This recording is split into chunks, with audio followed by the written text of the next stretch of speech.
یہ جس طرح سے دیکھیے لوگوں میں رجحان کافی ہے،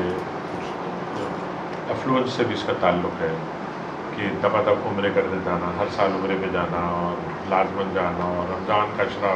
میں ادھر ہی گزارنا وغیرہ وغیرہ وغیرہ۔ اب اس حد تک ہو گیا ہے کہ اگر حضور صلی اللہ علیہ وسلم نے 5 وقت کی نماز پڑھی، 6 وقت کی پڑھی، تو 10 کی پڑھ رہے ہیں، تو how can you be more loyal than the king جسے کہتے ہیں نا۔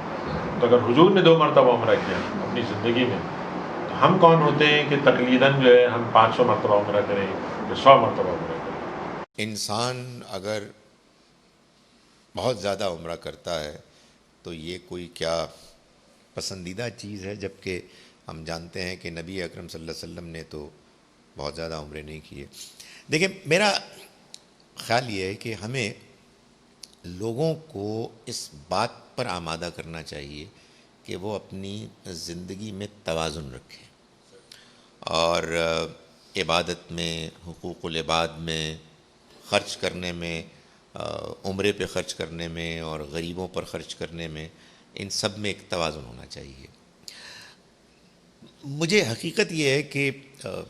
جو لوگ زیادہ عمرہ کرتے ہیں ان پہ تنقید کرنے کا حوصلہ نہیں ہوتا۔ وجہ یہ ہے کہ یہ بالکل ممکن ہے کہ اس کی جگہ پھر وہ یورپ چلے جائے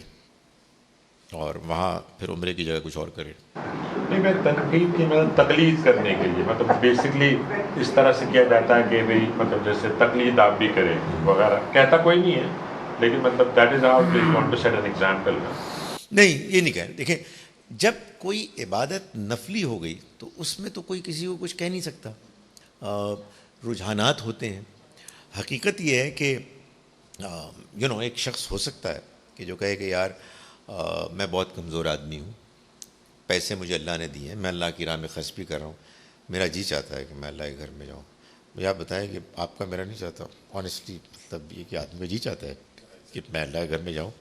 اچھا، میں یہ سوچوں کہ میرے پاس بہت سارے پیسے ہیں اور میں نے غریبوں پر بھی خرچ کر دیے ہیں، یار آپ مجھ سے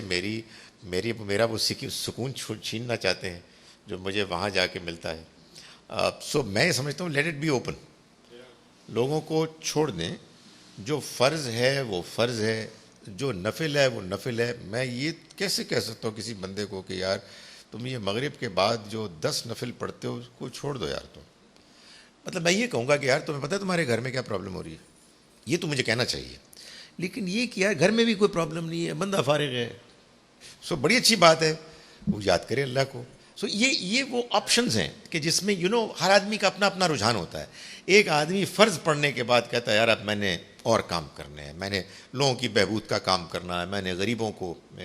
سنبھالنا ہے، ان کی دیکھ بھال کرنی ہے، ایکسلنٹ۔